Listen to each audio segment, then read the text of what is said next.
दादा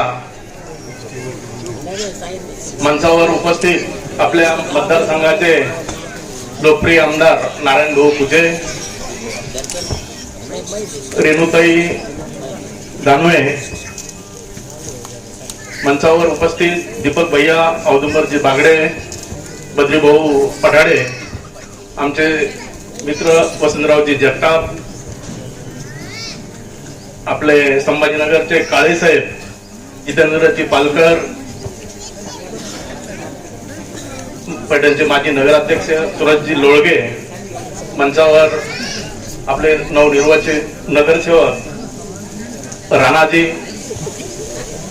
शांडे साहेब, मंचावर उपस्थित सर्वच सन्माननीय पदाधिकारी, गावातील सर्वच वडीलधारी मंडळी आणि महिला भगिनी, मला आठवतं या कार्यक्रमात आम्ही भारतीय जनता पार्टीमध्ये 2014 मध्ये प्रवेश केला आणि त्याच्यानंतर दादा प्रदेशाध्यक्ष झाल्यानंतर दादांचे कायम हे राहायचे की जेमेवाडीचं प्रकरण नाना हे मार्गी लागलं पाहिजे, म्हणून मला असं वाटतं की परमेश्वररावाने याची इतिहास सांगावा म्हणून मला उभा केलेला आहे. मला आठवतं दादाने याच्यासाठी हे तुम्ही नावावर जमीन करून घ्यावी, याच्यासाठी मी सुद्धा अशोकराव माहिती आपण मार्केट कमिटीमध्ये, आता तर ह्या प्रकरणाला गती आल्यानंतरचा विषय, पण याच्या अगोदर बऱ्याच वेळेस आपल्याला जमीन आपल्या नावावर करून घ्या याच्यासाठी दादाने आम्हाला एक वेळेस मुंबईला सर्व आपले सरपंच मंडळी आपले मतदारसंघातील आले होते आणि तिथं आम्हाला जेवायला रात्री जेवण देऊन सने त्याच्यामध्ये दादांनी प्रदेशाध्यक्ष असताना टाइम दिला आणि नाना एवढं हे तुमच्या हाताने मार्गी लावा म्हणून सांगितलं. बघा आज आपण बघतो एखादा एकर जमीन जर आपल्या वाट्याला आली तर कोणालाही वाटतं ती विकून संधीचे पैसे मोकळे करावं, पण 40 एकर जमीन जी हायवेचे आपण आता बघितलं त्या भागामध्ये काय रेट झालेले आणि ती तुमच्या नावावर करून द्यावी, त्याच्यासाठी दादाने हे जे मोठं मन करून सने आणि त्यांची पहिल्यापासून इच्छा होती की ही आपल्या नातेवाईकांना द्यायची, आज ते काम मार्गी लागलेलं आहे. आज जर आपण हे हायवे गेल्यानंतर प्रॉपर्टीचे रेट जर बघितले तर आज कुणाच्या कुठे हे रेट गेलेले आहे, पण दादांची इच्छा होती की ही निशुल्क आणि ते आम्ही ते शेवटपर्यंत त्याच्यात राहावं म्हणून मी वसंतराव आम्ही ते सर्व कायदेशीर याचे प्रक्रिया पूर्ण करण्यासाठी ते त्याच्यात सुद्धा दादांनी मदत करून सनी ते आमच्या हातून अशोकराव आणि परमेश्वरराव हे होते की आम्ही सर्व मागच्या महिन्यात 1-1.5 महिन्यापूर्वी ते पूर्ण मार्गी लावून घेतलं आणि दादा हे फार पुण्याचं काम तुमच्या हातून झालेलं आहे, म्हणून गावकऱ्यांच्या वतीनं या सर्वांच्या वतीनं मी तुमचे जाहीर असे आभार मानतो आणि यांनी सांगितल्याप्रमाणे वसंतराव म्हणजे मनासारखा राजा, राजासारखं मन, हे खरोखरच दादांचं आपण बघितलेलं आहे. आपण सर्वांच्या वतीनं मी पुन्हा एकदा दादांचे आभार मानतो आणि 2 शब्द संपवतो. जय हिंद, जय महाराष्ट्र. दानवे पाटील यांच्या सत्कार प्रसंगी ज्यांच्या नावावर जमीन होती, ज्यांनी ती करून दिली त्या आमच्या भगिनी रेणुकाताई संतोष पाटील दानवे, भाग्य तुमचं, दादाची जमीन तुमच्या नावावर तुम्ही इथल्या शेतकऱ्याच्या नावावर करून दिली, ज्यांचा आज सत्कार आपण सर्वजणांनी केला. माजी केंद्रीय मंत्री व ज्यांनी या जिल्ह्याचं कायम विकासाचं नेतृत्व केलं असे आदरणीय दादा औदुंबरजी बागडे, दीपक भैया, पैठणचे काळे साहेब, जितूभाऊ पालकर, रमेश भाऊ शहाणे, वसंत भाऊ जगताप, ज्यांच्या हातून हे कार्य संपन्न झालं, ब्लॅक व्हाईट करून दिले, हे सभापती आदरणीय अवधूत नाना, विठ्ठल भाऊ राणा, माजी नगराध्यक्ष सुरेश भाऊ टायडे साहेब, रामनाथ भाऊ, गोरख भाऊ, बदनामराव भोजने, मंजितराव भोजने, अनिरुद्ध भाऊ, पवारताई, जयंतताई, पांढरेताई, पल्लवीताई, आमचे माजी जिल्हाध्यक्ष बद्रीभाऊ पठाडे, सोनिया धायक, सर्व ज्येष्ठ वडीलधारी, लाडक्या बहिणी, आई आणि तरुण मित्रांना, खास करून परमेश्वर लेंबेनी ही जमीन नावावर व्हा. दादा नेहमी सांगायचे की बाबा आजीची माझ्या नावावर आहे, ती जमीन करून दिली पाहिजे. मलाही सांगायची आजीचं गाव हे नावावर आहे. म्हणजे एखाद्या माणसाच्या नावावर ती आजाहून नातूच्या नावावर आली आणि नंतर ती सुनाच्या नावावर आली. सुनाच्या नावावरून तुमच्या सर्व शेतकऱ्याच्या नावावर करून देण्याचं काम आदरणीय दादा असेल, रेणुताई असेल, करून दिलं. खरं म्हणजे मी दादाचं, रेणुताईचं मनापासून अभिनंदन करतो, धन्यवाद करतो. नातं जपण्याचं काम आदरणीय दादांनी नेहमी केलं. खरं म्हणजे हे काम सोपं नव्हतं. 39 एकर होती, नावावर करायची. अवधूत नाना, परमेश्वर लेंबे, अशोक भाऊ असतील, किसन भाऊ असतील, सर्वांना एकत्र करणे. जमीन कोणाकोणाची नातं आहे, कोण कोणाचं वारसा आहे, हे सगळं बार बार दादा विचारत होते. आणि कोणाच्या वाट्याला किती जमीन, असं बारीक सारीक गोष्टी दादानी लक्षात घेऊन ही सगळी 39 एकर जमीन ज्या त्या वारसाला देण्याचं काम आज आदरणीय दानवे साहेबांनी केलं. खरं म्हणजे हे नातेवाईकच, हे नातं आहे जुनं. आणि हे नातं जपण्यासाठी किती वेळ जरी गेला, दादाचं एकच होतं, परमेश्वर असो, अवधूत नाना असो, बाई जमीन किसन भाऊला नेहमी म्हणायचे ते की बा जमिनीचं व्यवस्थित करा, मी कधी सही करून द्याल. पण आज परिस्थिती अशी असती, एखादी जमीन उलटी पालटी दुसऱ्याच्या नावावर करायची असेल, तिला किती कष्ट, खर्च, या सगळ्या गोष्टीचा विचार न करता आदरणीय दादांनी तुमच्या सगळ्यांच्या जमिनी ज्याच्या त्याच्या देण्याचं काम केलं. ते वारसानी आज हे सोपं नाही, हे सहजासहजी गोष्ट होत नसते. नातं जपायचं असतं. आणि मी 2014 मध्ये दादा सोबत आलो. त्या मंदिराच्या सभामंडळ काही निधी दिला, मी दिला. दादा म्हणजे अधुरं राहिलं, याला पैसे दिले पाहिजे. हे माझ्या आजीचं दादालाच माहिती, ते नातं मला निसते आजी आजी. म्हणजे हे का आठवण, पिढ्याना पिढ्या हे इतिहास लिहिल्या जाईल. इतिहास लिहिताना एक गोष्ट ध्यानात ठेवा, अशी माणसं तुम्ही आम्ही जपली म्हणून इथपर्यंत पोहोचण्याचं काम केलंय. मी खरं म्हणजे तुम्ही आजच्या जमिनीच्या अवधूत नानांनी सांगितलंय, जमिनीचा भाव 39 एकर जमीन हे काही साधं काम नव्हतं. आणि आज ह्या गोष्टी करीत असताना, आणि आज तुम्ही एवढा मोठा सत्कार दादाचा ठेवला. मी परमेश्वर भाऊला म्हणलो, हे नातं संबंध आहे, नात्यातला सत्कार आहे, हा आनंदाचा सोहळा आहे. नेहमी म्हणायचे शेतकऱ्याचे पैसे आले, पीएम किसानच्या नावावर येत नाही, अतिवृष्टी येत नाही, हे ना आम्ही कसतो आणि खातो. पण तुम्हाला मी सांगतोय, कोण मला माहित नाही, चला. पण ह्या सगळ्या गोष्टीचा विचार केला की हे नात्यातलं, हे ज्याच्या त्याच्या नावावर जमीन होण्यासाठी गेल्या 5 वर्षापासून मला सांगित होते. आणि आज ते पूर्ण करत झालं, त्याचा आनंद आहे. सगळ्याला सातबारा दिला, खरेदीचे पत्र, खरेदी खत तुमच्या हवाली करण्याचं काम केलं. मी खरं म्हणजे हे सगळं श्रेय आदरणीय दानवे साहेबाला जातं. मी दादाचं तर अभिनंदन करतो, त्यांचं सन्मानपूर्वक त्यांच्या चरणी नतमस्तक होतो. एवढं मोठं चांगलं काम करण्याचं काम केलं. मी खरोखर आज काबाड कष्ट करण्याच्या शेतकऱ्याच्या पाठीशी नातेवाईक जरी असलं तरी मनाचा मोठ्यापणा करून या सगळ्या गोष्टी करून दिल्या. मी धन्यवाद देतो आणि पुन्हा एकदा माझा दादा सोबतही गावकऱ्यांनी सत्कार केला. लेंबेताईंनाही आम्हाला हे केलं आणि सर्वांचं मनापासून धन्यवाद. जय हिंद, जय महाराष्ट्र, जय हरी, जयवंत महाराज की. परंतु दादांनी हे सुनेच्या हातून हे कार्य घडून घेतलं.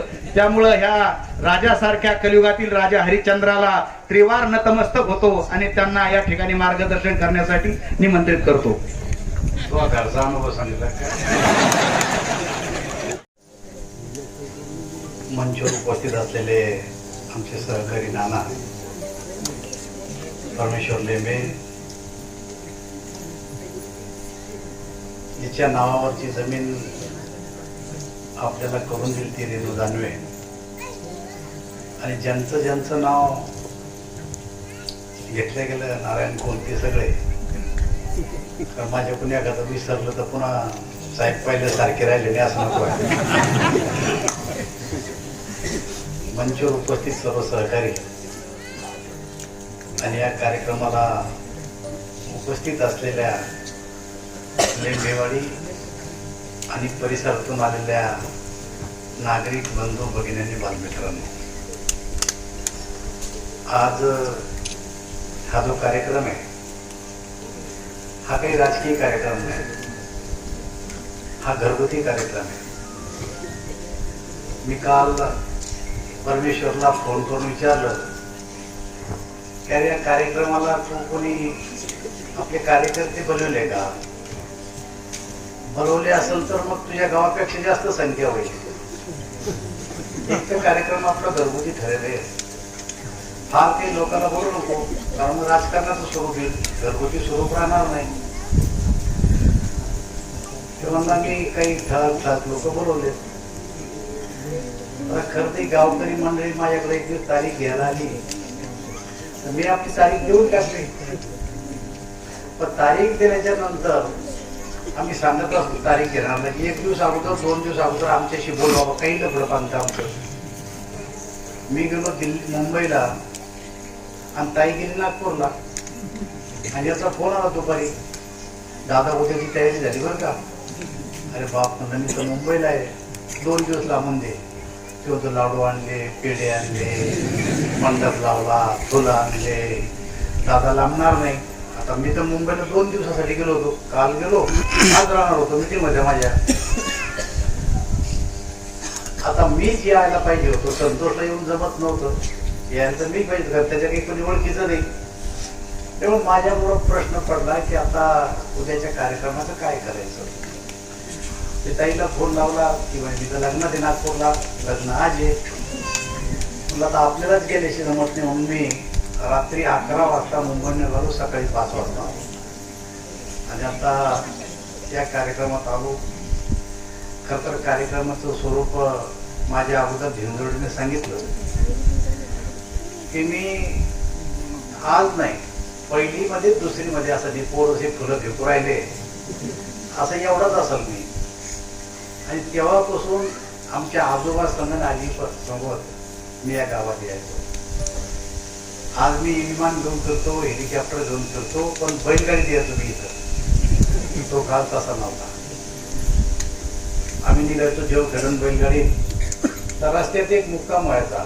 जसे आपले शिक्करकर फाशी पारती उतरतात ना नद्या लागी, अशी आमची बैलगाडी थांबायची. टाकतेची गाडी असायची, एक घोडा सुद्धा आजोबाचा आमच्या. एक मुक्काम केल्याच्या नंतर मग एकतोलीत द्यायचो, एकतोलीत 2-4 दिवस राहून मग वाडीत द्यायचो, 2-4 दिवस राहायचो.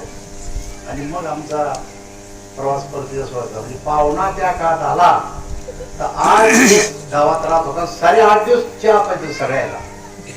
आता दिवस बदलले, पहिल्या दिवशी 5-3 दिवसाची वाटत असतं ते हायचं जेवण अजून, तेव्हा आता दिवस बदलले. पण ते काळ तसा नव्हता, मग सगळं आठवतं.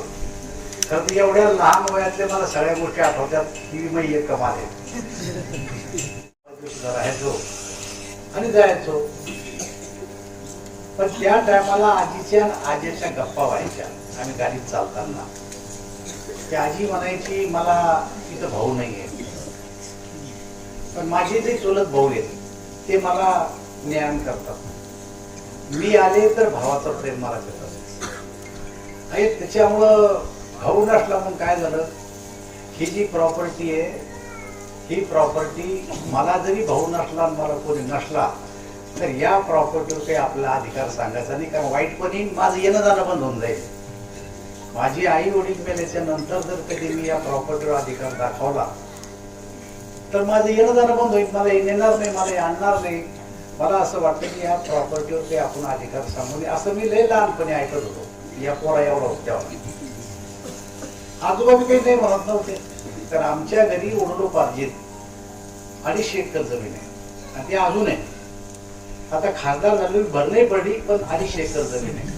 आता घरचंच करणं होतं तर आजोबा तरी कशाला नाही म्हणत आहे. त्याच्यामुळे आजोबा म्हणजे ठीक आहे, आपल्याला जमीन लागत नाही. दिवस गेले, काही दिवसांना आमचे आजोबा वारले, मग यांच्याकडचे सगळे वारले. भाऊ नसल्यामुळं आई वडील गेल्यानंतर ती जमीन आमच्या आजीच्या नावावर आली. त्या सातबारा आमच्याकडे यायच्या आजी नावावर जमीन आल्यामुळं. पुन्हा काही दिवस गेले, आजी वारले, आजोबा वारले, मग ती जमीन वडिलाच्या नावावर आली. बरेच दिवस ती वडिलाच्या नावावर राहिली. तर मी जेव्हा राजकारणात आलो तेव्हा या भागात यायचो तर सगळ्यांना म्हणतो ही जमीन करून घ्या, पुढची पिढी कशी निघते नाही निघते माहित नाही. आमच्या डोळ्यात एकच आमच्या कानाने ऐकलेल्या गोष्टी आहेत की ही जमीन आपल्याला घ्यायची नाही, या जमीन आपल्याला दावा द्यायचा नाही, तुम्ही ही जमीन करून घ्या.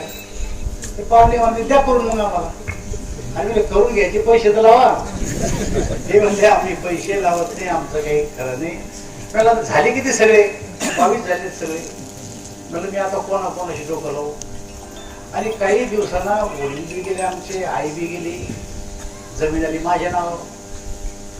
म्हणजे आजीची जमीन वडिलाच्या नावावर, वडिलाची जमीन आता माझ्या नावावर. आता माझ्या नावावर अगोदर जास्ती जमीन आहे. आपल्याकडे सिलिंगचा कायदा आहे, आमच्या लय लोकांची नजर त्याच्यामुळं आता काय करायचं जमीन सांगे परमेश्वरला. नानाला तर 10 बाऱ्या म्हणतो मी त्याच्या घरी जाऊन मला नानानं बी पाहून कोणी शोधलं. बाबासाहेब आहे तिथं, बाबासाहेब मावशी म्हणजे आठवले लय माझी जवळची पाहुणे. मी नानाला म्हणे नाना काही करून त्यावर देवीवारी जाऊन बसा आणि ही जमीन त्यांच्या नावावर करून टाका. असं अनेक वेळ नानालाही म्हणलं, परमेश्वरला म्हणलं मला बाकीची मंडळी काही करत नाही, तिला यांना काही सांगायला मला जमत नाही. कधी म्हणजे किसनराव सांगायचो. पण सगळ्यात जास्त जमीन करून घ्यायची कळ एका माणसाला होती आणि ती मला दिसला मी भीमा.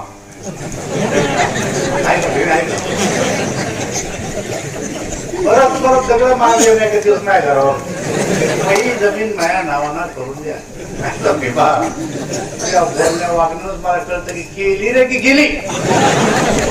एक तर तुझ्या बापाला, तुझ्या आईला, ते तुझ्या बायकोला तरी आण. पण तुझ्या नावावर मी जमीन करून देते, तुझ्या बापाच्या नावावर करतो, तुझ्या बायकोच्या नावावर करतो, पण तुझ्या नावावर एकट्यावर करत नाही. एक दिवस तर भांडणं करून काहीतरी लफडं केलं त्या नावाला. आमची गाडी पिऊन ती घरी आलो. आता म्हणजे पाहुणा यायला नाही, काही करता येत नाही, काही भांडणी करता येत नाही. त्यामुळे तर मी समजून सांगितलं देऊन नाही. मी आता ऐकलं का 2.5-3 एकर काही झालं चौदा मला वाटतं काहीतरी सांगतो काय तरी. त्याच्यामुळं ही जमीन माझ्या नावावर होती पण तिथली भीमा देवाली तिथे गेली असती केव्हा. याला सांगतो याला 1 एकर इकली असतं ना अजून इकली माझ्या नावावर मी घेतली खरेदी अशोक नाही किंवा आता इथं आमचा देऊ. आता ते काय हो त्याला काही इलाज नाही आता. त्याच्यामुळे मग ही जमीन माझ्या नावावर होती, माझ्या नावावर जमीन जास्त व्हायला लागली. म्हणून आमच्या घरात जमीन सगळ्याच्याच नावावर आहे. कारण 250 एकर जमीन सगळ्याच्या नावावर टाकायचं तर सिलिंगच्या वर टाकता येत नाही. मग संतोषचं लग्न झालं, भरीनो आली. पण आता बिना जमीन नसली एकच आपल्याजवळ. आता मग आमची जमीन काय रेणूच्या नावावर करून घेतली. तिच्या नावावर जमीनच नव्हती. आणि मग मी नानाला म्हणलं की नाना जमिनी आता नावावर असल्या पाहिजे. 90% सरकार सबसिडी द्यायला लागलं पंपाला. हे जे सोलर पंप आहे या सोलर पंपाला फक्त 10 लाखामागं 1 लाख भरावं लागते, 5 लाखामागं 50,000 रुपये भरावं लागते. 30-30 हजार रुपयामध्ये सोलर पंप दिवसभर चालवा पंप. एकाही गोष्टीचा या माणसाला फायदा होत नाही. अतिवृष्टी झाली तरी पैसे मिळते, पण ते पैसे तुमच्या नावावर येत नाही. पाणी पडला तर नाही पडला तरी पैसे येते, ते पैसे तुमच्या नावावर भेटत नाही. दुष्काळाचे पैसे भेटत नाही, अतिवृष्टीचे पैसे भेटत नाही, कुठलं इन्शुरन्स भेटत नाही. भीमा मात्र माझ्याकडे यायचा की तुमच्या नावावर पैसे आले असतील, ते पैसे भीमा तसं द्यायची कोशिश बी केली, पण त्याला समजत नव्हतं की दिले म्हणून. अशा अवस्थेत तुम्ही म्हणून पैसे घेऊन द्या, पण मोठं पण भाऊ तुला एकट्यात करून देणार नाही मी जमीन. आणि मग आता सगळ्यांचा विचार झाला, पण कायदेशीर अशी अडचण आली आता की याला वारस म्हणता येत नाही. आता वारस म्हणता येत नाही, कारण 5वी पिढी ना, त्या 5व्या पिढीला वारस कसं म्हणता येईल, कारण कायदेशीर ती बाब होत नाही. म्हणून मग मी एक मधला मार्ग काढला की आता यांना रजिस्ट्रीच करून द्यावं लागणार आहे. मग आता रजिस्ट्री करायची, त्याचं व्हॅल्युएशन काढलं. मग 10 लाख रुपये एकर धरला आम्ही. आता जमीन तर महाग आहे, तशी आपण बाजार भाव जास्त जमिनीचा. 10 लाख रुपये एकर, 3,38,00,000 रुपये या सरकारी या जमिनीचे सरकारी भाव निघले. 3,38,00,000 रुपये. आजोबांना आजीना दिलेला शब्द आहे की आपल्याला या जमिनीवर अधिकार सांगायचा नाही. म्हणून मी एक दिवस, आमची आत्या होती आळगाव सरकला, तिथे आहेत आत्माजी स्वामीनाथ वगैरे, याला माहिती. आत्या वारली, आत्याला मूलबाळ नव्हतं, पण आत्याजवळ जमीन होती 20 एकर.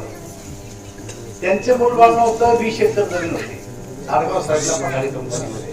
वडील माहिती बदली पठाडीच आहेत. तर त्या आत्याचे घरचे लोक एकदा आले, व आता आत्या वारल्या, या जमिनीचं काय करायचं. म्हणून तुम्ही सांगा काय करायचं. तर थोडेफार पैसे घ्या आणि आम्हाला देऊन टाका, आमच्या घरची जमीन आहे. काय आमचे वडील म्हणले, बा थोडेफार पैसे किती देणार तुम्ही. त्याचा 5 लाख, 6 लाख, 10 लाख द्याल. तुमचं काय मत आहे. आमच्याकडे एवढेच पैसे याचे पेक्षा जास्त पैसे नाही. आमच्या वडिलांसाठी 10 लाख रुपये देऊ नका. ही जमीन तुमची 20 एकर जमीन आहे, की तुम्ही सगळेजण मात्र भांडणं करू नका, सगळेजण वाटून घ्या. आणि मग ती आत्याची जमीन सुद्धा आम्ही 20 एकर जमीन त्या आळगाव सरकी त्यांच्या कुटुंबात देऊन टाकली. पण जमिनीवर आम्ही अधिकार दाखवला नाही. आता काही लोकांनी असं म्हणलं आता की अशी देत नसते, असं नसतं. मला असं वाटतं की हे नातं जपण्याचं कारण आहे. आता खरं यांचं ना आमचं नातं आता कधी होतं कधी पुढे सांगता येत नाही बदली. कारण आता नातेत पाहायचं सोयरे पुढे पाहावं लागते, तिथं निवडणूक लढायची तिथं. कारण मला माहिती का, आता हे खासदाराची निवडणूक मी लढणार आणि 5 बाऱ्या खासदार होईल, कधी याचा विचारही केला नाही.